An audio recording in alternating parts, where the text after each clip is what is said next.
Well, I got a lot of comments and messages about this one last week, and I just didn't have time to completely pull thoughts together, but yes, the Neo Geo MVS X was announced, not by SNK, mind you, but by Unico.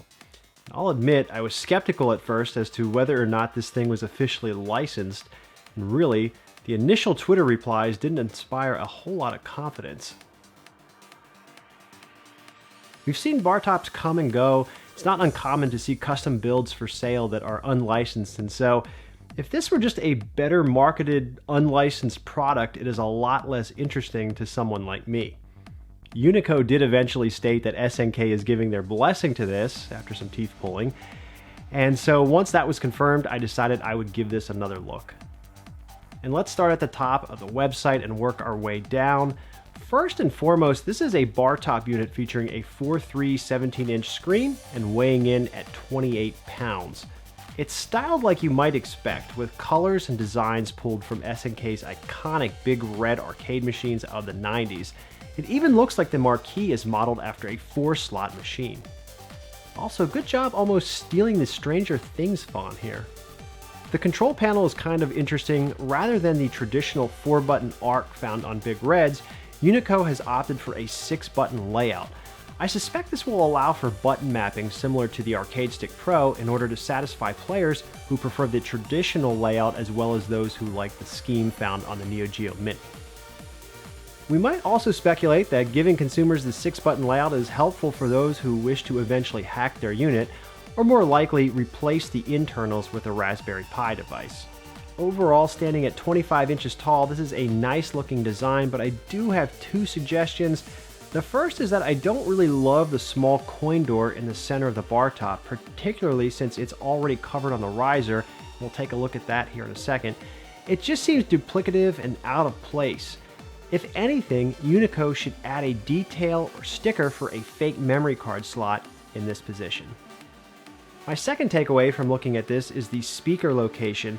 I'm sure these won't be powerhouses, and hell, even on real arcade machines, speakers aren't always great sounding, but having them located this low and under the player's hands seems like it might be a misstep. Personally, I'd prefer that they be raised and located as part of the marquee. This presumably puts them closer to the player's ear level and also gives an extra nod back to the original Big Red cabinet. And here's a look at that 32-inch riser we were just talking about. You can see how the coin door is already replicated here on the unit, which is where it belongs. I do like that the mock-up design includes the white detailing of left and right player, which again is a nod back to the original cabinet. Pairing this riser with the bar top will bring the unit to 57 inches and actually makes it roughly the same height as SNK's real MVS2 Cabaret. So what good is all of this without the games? Well, you're getting 50 in total, and it's a fairly decent mix of titles, and obviously they've included the fighting game staples like the Samurai Showdown Collection, King of Fighters series, and Fatal Fury, but then also included is a list of the non-fighting games, which is what interests me the most. One of the more notable pleasant surprises is the inclusion of the Sengoku Trilogy, which I really like. And what's the MVS without the game that started it all? Magician Lord. Kind of cool we get the Alpha and the Omega from the MVS's library included in this setup. They're also giving you the better of the two Shock Troopers games. For sports titles, I like the inclusion of Super Sidekicks and Football Frenzy, and Baseball Stars Professional is a launch title that deserves to be on an MVS tribute, even if most people prefer its sequel. Neo Turf Masters gets snubbed yet again in favor of Top Players Golf. I have to think there's some licensing thing going on with that since it was skipped on the Mini as well. And then there is 3 Count Bout, which, well, it's just not a great game. Overall, I think there's a lot to like here if you're more into the fighting games and casually want to dip into some other stuff. But if you're more weighted towards the non-fighters, you might be slightly disappointed with the offerings. Including a few beat-em-ups would have been nice. Burning Fight isn't all that great, but Mutation Nation and Robo Army are decent brawlers, and all of those games are owned by SNK. Not sure why those were skipped. Also noticeably absent is the shooter genre, which is maybe even more glaring. Again, SNK owns Alpha Mission 2, Ghost Pilots, and Last Resort.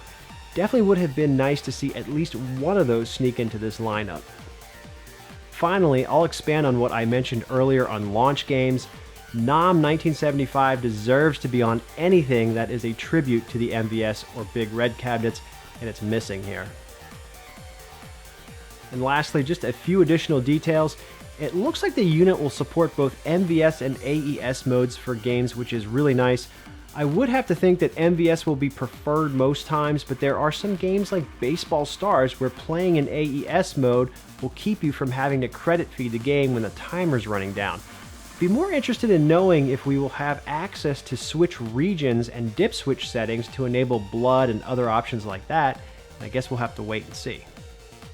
And it also looks like scan lines are being supported for anyone who is a fan of black lines on their digital displays. So what does all this cost? It's $500 if you want everything. Ouch.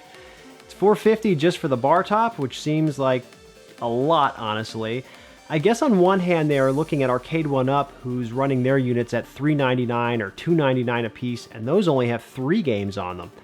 I don't know though, guys. $500 is a lot. I suppose it's possible the same thing happens as we've seen with the 1-Ups, and this drops to $399 when it's actually sold. But I had to think only the most hardcore are going to spring for this at the $500 price point. I did forget to mention that the unit includes 2 figures too, so maybe that tips the scales for you. Release date is November of this year, and pre-orders start as early as next month. So this will be really interesting to watch and follow over the coming weeks. As for me, will I be buying this? No, unfortunately not. I do think it's cool though, and as a fan and collector of SNK and Neo Geo products, I certainly wouldn't mind having it. I just can't justify a collectible for myself at $500. I do think the modding potential for this is probably very high, and we will see that scene unfold just like we have with the Arcade 1-Up machines. So if you like the style and the looks of this, you'll get the 6-button control panel layout, and you can then load whatever it is you want on it, including all the Neo Geo games I mentioned I thought should have been on here, and well, maybe at that point it's worth it for the right person. What are your thoughts on the MVSX? Does the fact that this is being made by the same guys who did the Neo Geo X deter you at all? They also mentioned they made the Arcade Stick Pro, which I happen to really like, so you could argue that they've been improving, and this could be their Citizen Kane. Guess we're gonna have to wait and see.